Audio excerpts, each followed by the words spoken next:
الحمدللہ۔ حضرت تیسرا سوال یہ ہے، یہ کہنا کہ خلافت میں مولا صدیق اکبر پہلے ہیں اور ولایت میں مولا علی رضی اللہ عنہ پہلے ہیں، کہاں تک درست ہے؟ ازروِ شرح۔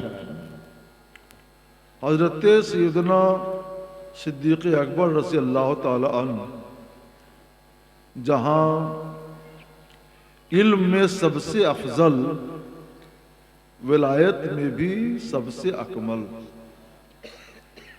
انما یخشی اللہ من عباد العلماء، اللہ فرماتا ہے کہ اللہ سے اس کے علم والے بندے ڈرتے، علماء ڈرتے ہیں۔ تو جس کا علم زیادہ ہوگا وہ زیادہ ڈرے گا، اور جب زیادہ ڈرے گا تو اس کی ولایت بھی ویسے ہی ہوگی۔ قرآن پاک فرماتا ہے، اللہ تعالیٰ کا ارشاد ہے، ان اکرمکم عند اللہ اتقاکم، تم میں سب سے عزت والا، کرامت والا وہ ہے جو تم میں سب سے زیادہ تقوی شیار اور پرہیزگار ہو۔ تقوی شیاری اور خوف الہی، خشیت خداوندی کی بنیاد کیا ہے؟ علم ہے۔ تو جس کا علم زیادہ اس کا تقوی زیادہ، اور جس کا تقوی زیادہ اس کا اکرام زیادہ۔ اس لیے ساری امت کا اجماع ہے کہ سب سے زیادہ علم والے اور سب سے زیادہ تقوی اور خشیت الہی والے سیدنا صدیق اکبر رضی اللہ تعالیٰ عنہ ہیں۔ تو انبیاء کرام کے بعد کائنات میں سب سے افضل حضرت سیدنا صدیق اکبر ہیں، پھر حضرت سیدنا عمر فاروق اعظم رضی اللہ تعالیٰ عنہ ہیں، پھر حضرت سیدنا عثمان غنی رضی اللہ تعالیٰ عنہ ہیں، پھر حضرت سیدنا علی مرتضیٰ رضی اللہ تعالیٰ عنہ۔ ہر ایک کا پایا بہت اونچا۔ ہمارا یہ منصب نہیں ہے کہ ہم کسی کے علم کا، فضل کا، ولایت کا اپنے پیمانے سے کوئی معیار مقرر کریں۔ امت کا اس پر اجماع ہے، ہم نے اس اجماع کو بیان کر دیا ہے، اسی کے مطابق عقیدہ رکھنا چاہیے، اس کے علاوہ سے بچنا چاہیے۔ حضرت ایک سوال ہے کہ حضرت امیر معاویہ رضی اللہ تعالی عنہ کو برا بھلا کہنا کیسا ہے؟ حضرت سیدنا امیر معاویہ رضی اللہ تعالی عنہ حضور سید عالم صلی اللہ تعالی علیہ وسلم کے صحابی ہیں۔ سرکار علیہ الصلوۃ والسلام نے وحی لکھنے کی ذمہ داری بھی ان کو تفویض کی تھی، ان کو سونپی تھی۔ کچھ اختلاف ضرور ہوا حضرت سیدنا حسن مجتبیٰ رضی اللہ تعالی عنہ سے اور حضرت امیر معاویہ رضی اللہ تعالی عنہ سے، ان سے پہلے حضرت علی مرتضیٰ رضی اللہ تعالی عنہ سے۔ تو ہمیں حکم ہے کہ بزرگوں کے، صحابہ کے آپس کے جو اختلاف ہیں ہم ان میں نہ پڑیں، ان کے مرتبے بڑے ہیں۔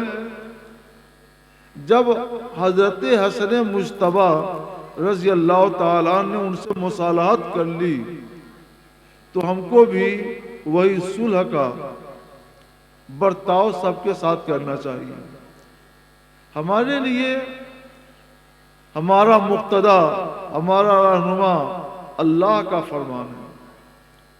اللہ تعالیٰ فرماتا ہے وَكُلًّا وَعَدَ اللَّهُ الْحُسْنَى، یعنی تمام صحابہ کرام جو ہجرت سے پہلے کے ہیں، ہجرت کے بعد کے ہیں، السابقون الاولون ہیں یا اس کے بعد والے ہیں، تمام صحابہ کرام کے بارے میں اللہ عز و جل نے یہ اعلان کر دیا ہے کہ ان تمام صحابہ سے اللہ نے حسنہ کا یعنی جنت کا وعدہ فرما لیا ہے۔ اور تمام صحابہ میں حضرت امیر معاویہ رضی اللہ تعالیٰ عنہ بھی ہیں۔ تو ہم تو وہ عقیدہ رکھتے ہیں جو اللہ نے ہم کو بتایا، وہ عقیدہ رکھتے ہیں جو قرآن نے ہم کو بتایا، اور ہم ان سے بھی صلح رکھتے ہیں جن سے امام حسن مجتبیٰ نے صلح کیا۔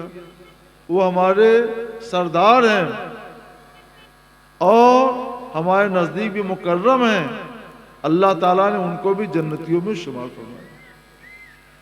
حضرت ایک سوال ہے، شیئر بازار میں روپیہ لگانا کیسا ہے؟ جہاں تک ہو سکے اس سے بچنا چاہیے. میں ہمیشہ اس سے منع کرتا رہا، لیکن لوگ ہیں کہ شیئر بازار کے پیچھے پڑ گئے. تو اس میں ایک گنجائش ہے شرعی، اس گنجائش پر عمل کرتے ہوئے اگر کوئی ایکویٹی شیئر لے تو اس کی اجازت ہے، ذمہ داری اس کی ہے. نفع ہو تو وہ ذمہ دار اور نقصان ہو تو وہ ذمہ دار. جو شرعی گنجائش ہے اس کے مطابق ہم نے بتایا کہ شیئر بازار میں جو ایکویٹی شیئر چلتا ہے اس ایکویٹی شیئر کو لے سکتے ہیں. البتہ ہونا یہ چاہیے کہ آج ایکویٹی شیئر لے لیا اور 2-4 مہینے میں اس کا بازار بہت اونچا ہو گیا، تو جب اس کا بازار اونچا ہو، اچھا ریٹ ہو، اس وقت بیچ کر کے نکل جائے. ایک سوال ہے، چیٹ جی پی ٹی سے شرعی مسئلہ پوچھنا کیسا ہے؟ ایک ایپ ہے جس میں عام طور سے جو بھی آپ سوال ڈالیے مل جاتا ہے، تو اس ایپ سے شرعی مسئلہ دریافت کرنا کیسا ہے؟ میرے خیال سے یہ بات اسی سے پوچھ لینی چاہیے کہ تم بتاؤ تم سے شرعی مسئلہ پوچھنا چاہیے کہ نہیں. وہ بھی اعتراف کرے گا کہ میں کوئی عالم نہیں، میں کوئی فقیہ نہیں، میرے پاس قرآن اور حدیث رسول اللہ کا علم نہیں، مجھ سے مسئلہ نہ پوچھا جائے اور میں بتا بھی دوں تو اس پر عمل نہ کیا جائے. یہ خود وہ بھی کہے گا. دیکھیے یہ اے آئی میں کیا چیز ہے؟ مصنوعی ذہانت، اسی کی ایک شاخ چیٹ جی پی بھی ہے. اس میں معلومات بندوں نے بھری ہیں. یہ کمپیوٹر کی ترقی یافتہ شکل ہے اور بندوں نے اس میں طرح طرح کی معلومات بھری. تو جتنی معلومات اس کے پاس بھری ہوئی ہے کہیں سے بھی جب پوچھا جاتا ہے تو برق رفتاری کے ساتھ تلاش کر کے وہ بات لا دیتا ہے جو سوال کا جواب ہوتا ہے. اگر اچھی بات بھری گئی ہو تو اچھی بات بتائے گا اور غلط بات بھری گئی ہو تو غلط بات بتائے گا. اس کے پاس قرآن کا علم نہیں ہے، سنت رسول اللہ کا علم نہیں ہے، فقہ و شریعت کا علم نہیں ہے. کسی بھی شخص نے جو بھر دیا وہ بتا دے گا. اس سے دینی مسئلہ پوچھنا اور دینی مسئلہ وہ بتاتا تو اس پر عمل کرنا یہ جائز نہیں ہے. اس سے آپ لوگ بچیے. دینی مسئلہ کس سے پوچھا جائے؟ اللہ فرماتا ہے، قرآن پاک شاہد ہے، فَاسْأَلُوا أَهْلَ الذِّكْرِ إِن كُنتُمْ لَا تَعْلَمُونَ. جو مسئلہ تمہیں معلوم نہیں ہے تو علم والوں سے پوچھو، یعنی مفتیوں سے پوچھو، فقہا سے پوچھو. ظاہر سی بات ہے کہ چیٹ جی پی یہ اہل علم نہیں ہے، چیٹ جی پی یہ فقیہ نہیں ہے، یہ مفتی نہیں ہے. جب وہ فقیہ نہیں ہے، مفتی نہیں ہے، اہل علم سے نہیں ہے تو اس سے مسئلہ پوچھنا جائز نہیں ہے. ایک حدیث مجھ کو یاد آئی، حضور سید عالم صلی اللہ تعالی علیہ وسلم کا ارشاد ہے کہ آخری زمانہ میں، یعنی جب میری امت کا آخری زمانہ آئے گا تو علم سینوں سے اٹھا لیا جائے گا. تو لوگ جاہلوں سے مسئلہ پوچھیں گے. جاہل مطلب جس کے پاس علم نہیں اس سے مسئلہ پوچھیں گے،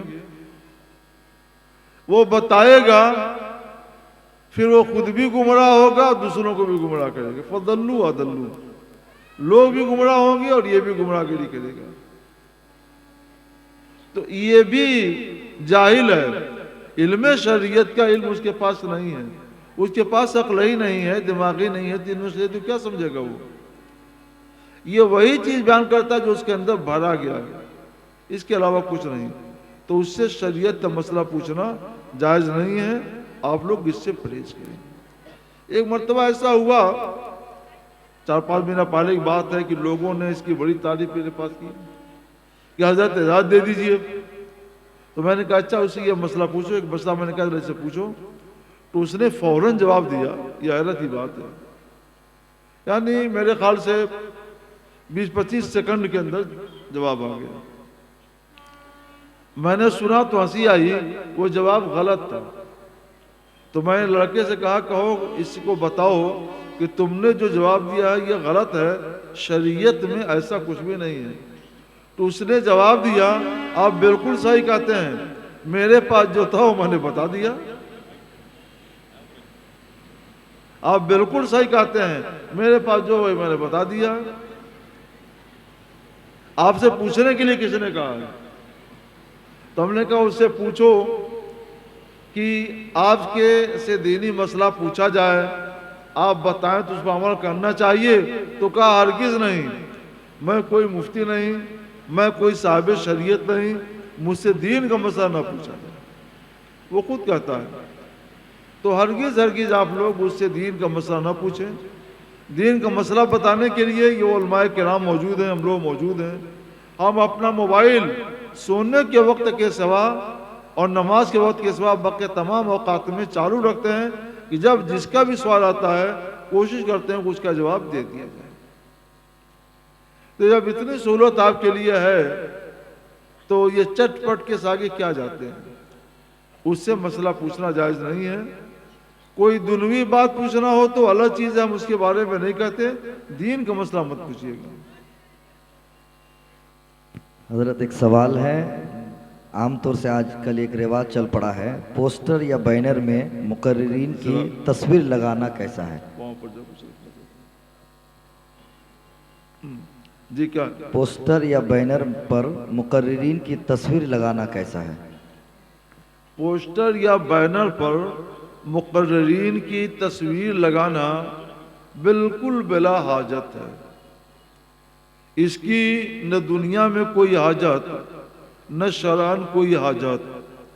جب حاجت نہیں ہے تو یہ ناجائز ہے. ایسی تصویر کھینچوانا ناجائز ہے. شریعتی اسلامیہ اس کی قطعاً اجازت نہیں دیتی. اس سے بچا جائے, اس قدر غلو نہ کیا جائے, قدم کو شریعت کی حدود کے اندر رکھیں. حضرت ایک سوال ہے, بینک سے لون لینا کیسا ہے؟ بینک سے لون لینا کیسا ہے؟ عام حالات میں کوئی لون نہیں لیتا ہے. جن کے اوپر انکم ٹیکس کا مسئلہ ہوتا ہے تو انکم ٹیکس سے بچنے کے لیے لون لیتے ہیں تو ان کے لیے جائز ہے. گھر بنوانے کے لیے لون لیتے ہیں ان کے لیے بھی جائز ہے. بیٹھو نہیں چھوڑ دو. گھر بنوانے کے لیے لون لیتے ہیں ان کے لیے بھی جائز ہے. تو یہ صورتیں اجازت کی ہیں.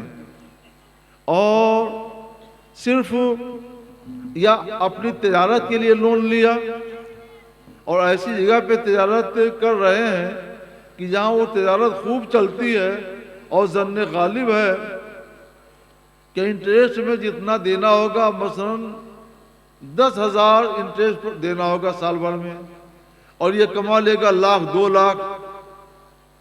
تو اگر 2 لاکھ کماتا ہے تو اس میں سے 10,000 دے دیا تو اس کا کوئی نقصان تو نہیں ہوا, بلکہ یہ ہوا کہ اس نے 10,000 دے کر 1,90,000 اس نے اپنا بنا لیا ہے, بچا لیا ہے.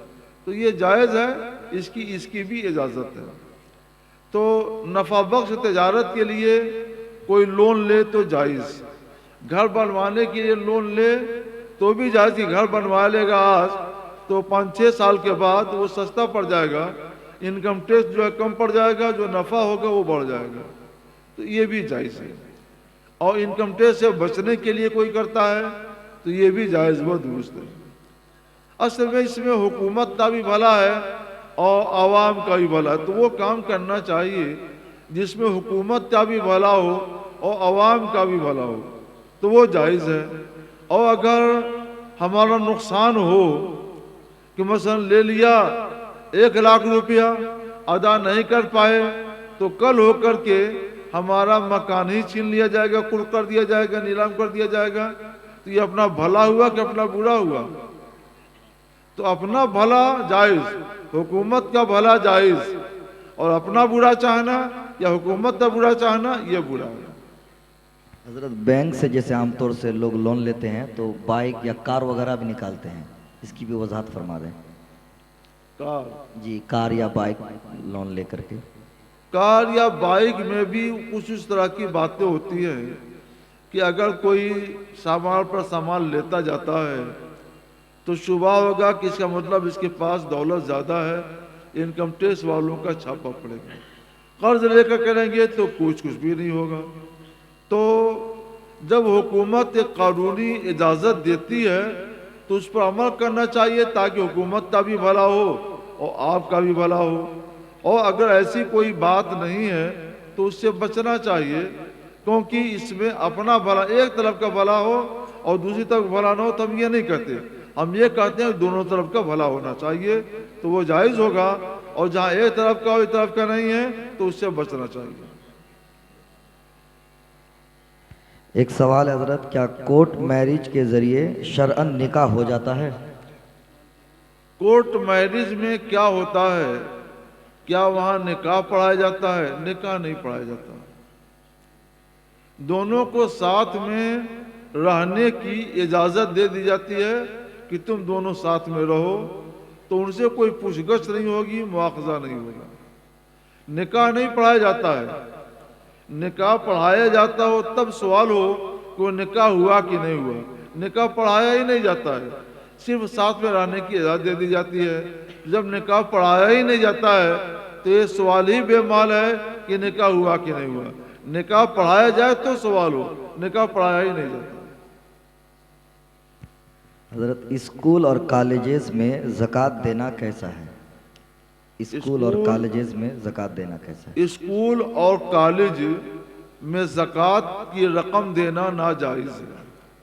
قرآن پاک فرماتا ہے انما الصدقات للفقراء والمساکین، زکوٰۃ کی رقم فقیروں کے لیے ہے اور مسکینوں کے لیے ہے، اور اسکول اور کالج نہ فقیر ہے نہ مسکین، ان کے لیے اجازت نہیں ہے۔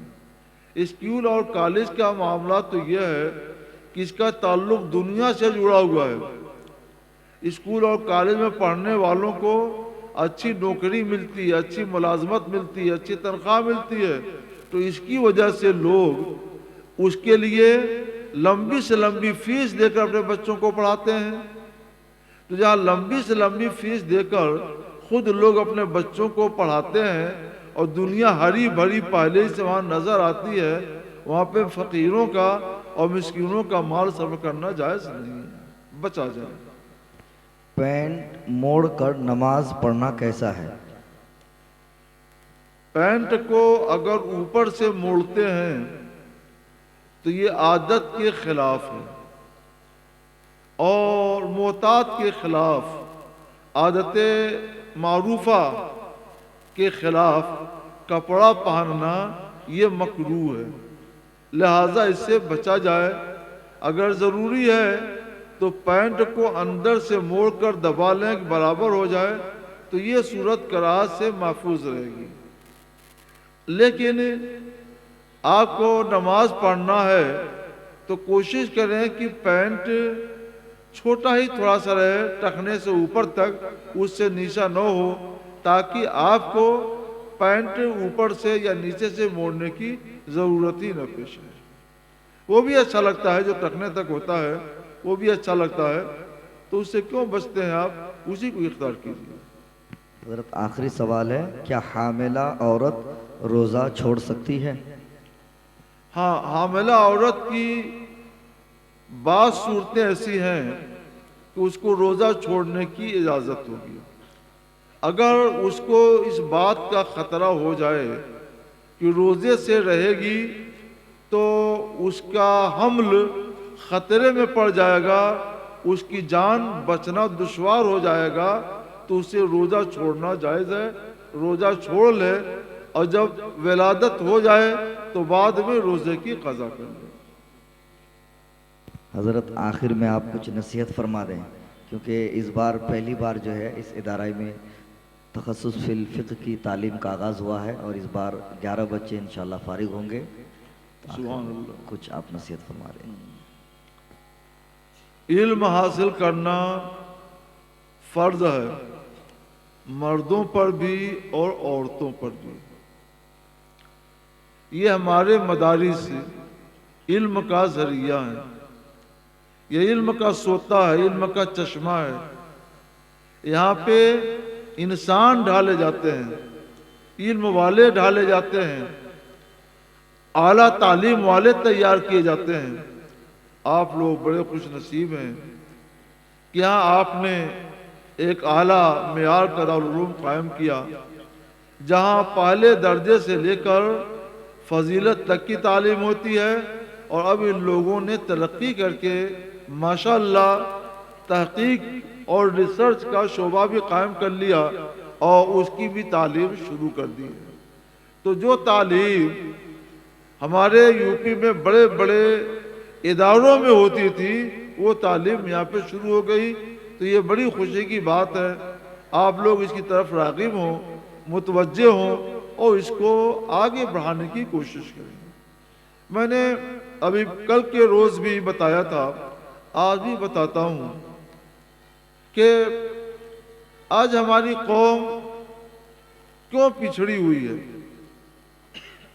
پستی میں کیوں جا رہی ہے، روز بروز پستی میں جا رہی ہے. اقتدار ہمارے ہاتھ سے چھین لیا گیا، حکومت ہمارے ہاتھ سے چھین گئی، چھین لیا گیا نہیں چھین گئی. عزت ہمارے پاس نہیں رہی اور وقار ہمارے پاس نہیں رہا. ہمارے حصے میں اس کے خلاف رسوائی آئی، بدنامی آئی، محکومی آئی. ایسا کیوں ہے؟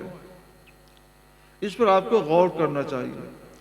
اس کی بہت بڑی وجہ یہ ہے کہ ہمارے پاس علم کی کمی ہے. آپ علم کو فروغ دیجئے، علم آپ کو فروغ دے گا. آپ علم کو ترقی دیجئے، علم آپ کو ترقی دے گا. علم حاصل کیجئے. جب علم حاصل کرتا ہے آدمی تو اس کی فکر صحیح ہوتی ہے، اس کا عمل صحیح ہوتا ہے. اور جب علم نہیں ہوتا ہے تو الٹا سیدھا کچھ بھی سوچتا ہے، الٹا سیدھا کچھ بھی کرتا ہے. قوت فکر و عمل پہلے فنا ہوتی ہے، پھر کسی قوم کی عظمت پہ زوال آتا ہے. اس کو یاد رکھیے گا. ہمارا کیا معاملہ ہے کہ کسی نے کوئی نعرہ دے دیا تو ہم سمجھتے ہی نہیں ہیں کہ یہ نعرہ جو دیکھنے میں ہمارے لیے ٹھیک لگ رہا ہے، اچھا لگ رہا ہے، کہیں ایسا نہ ہو کہ ہمارے لیے بڑے فریب کی بات ہو. ہم اس پر ٹوٹ پڑتے ہیں. کسی نے آپ کے خلاف کوئی بات کہہ دی تو تیش میں آ گئے، جوش میں آ گئے، برداشت کو کھو دیا اور سب جھگڑا شروع ہو گیا. نہیں، ایسا کیوں ہو رہا ہے کہ ہمارے پاس سوچنے کی صلاحیت نہیں رہ گئی، ہمارے پاس علم کی دولت نہیں رہ گئی. آپ اپنی عظمت رفتہ کو واپس لانا چاہتے ہیں تو قوت فکر و عمل پیدا کیجئے اور اس کے لیے علم حاصل کرنا ضروری ہے. تو اپنے بچوں کو علم کے میدان میں آگے بڑھائیے. برکاتی پیغام ہے، آدھی روٹی کھائیے، بچوں کو پڑھائیے. مسلمانوں یاد رکھو، علم کو ترقی دو گے تو اللہ تمہیں ترقی دے گا. مدرسوں کو آباد کرو گے تو اللہ تمہیں آباد کرے گا. مدرسوں کو بلندی پر لے جاؤ گے اللہ تمہیں بلندیاں دے گا. علم کی بلندی آپ کی سر بلندی. آپ کے سامنے وہ منظر علماء نے بیان کیا ہوگا کہ جب حضور سید عالم صلی اللہ علیہ وسلم دنیا میں تشریف لائے تو ہر طرف جہالت پھیلی ہوئی تھی، ہر طرف جہالت جہالت جہالت. وہ دور ہی جہالت کہلاتا تھا کیونکہ جاہلی لوگ رہتے تھے، بے پڑھے لکھے لوگ. ان کو اونٹ چلانے سے کام تھا، اس سے زیادہ کوئی نہیں. آپس میں لڑتے تھے، جھگڑتے تھے، زندگی گزارنے کا سلیقہ نہیں تھا. حکومت کیسے کی جائے گی، اس کا کیا سلیقہ؟ جو گھر نہیں چلا سکتے، جو اپنی زندگی نہیں گزار سکتے، وہ کوئی حکومت کیا چلائیں گے؟ حضور سید عالم صلی اللہ تعالی علیہ وسلم جب دنیا میں تشریف لائے تو آپ نے علم کا پیغام سب کو دیا. ایمان کا پیغام دیا، ایمان کے ساتھ ساتھ علم کا پیغام دیا، اور تھوڑے ہی دنوں میں علم کی دولت سے لوگوں کو ایسا مالا مال کر دیا کہ جس قوم کو زندگی گزارنے کا طریقہ نہیں تھا، وہ قوم حکمرانی کی اہل ہو گئی اور انہوں نے جہاں بانی کا کام شروع کر دیا۔ دنیا نے اسی لیے پکار کر کہا کہ ایک عرب نے آدمی کا بول بالا کر دیا، خاک کے ذروں کو ہم دوش ثریا کر دیا، خود نہ تھے جو راہ پر اوروں کے ہادی بن گئے، کیا نظر تھی جس نے مردوں کو مسیحا کر دیا۔ جہالت تھی۔ سرکار نے علم کی روشنی پھیلا کر کے سب کو عزت کی بلندیوں تک پہنچا دیا۔ جن کو زندگی گزارنے کا سلیقہ نہیں تھا، ان کو جہاں بانی کا صالح اور لائق بنا دیا۔ آپ کے پاس تو آج سے بالکل زیرو نہیں ہے، بہت کچھ ہے، اور ماشاءاللہ بنگال میں تو بہت حد تک صابرین پائے بھی جاتے ہیں۔ لوگ علم سے دلچسپی رکھتے ہیں، تھوڑی سی دلچسپی اور بڑھا دیجئے، صاحب علم ہو جائیں، انشاءاللہ آپ کی عظمت آپ کے قدم چومے گی، اللہ کی رحمت آپ کا استقبال کرے گی۔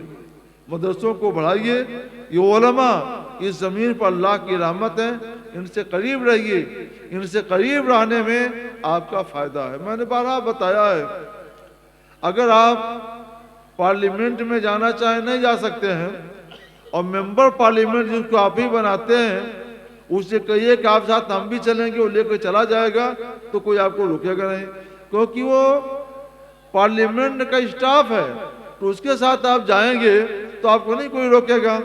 یہ علماء کی جماعت، صادقین کی جماعت، یہ جنت کی اسٹاف ہے۔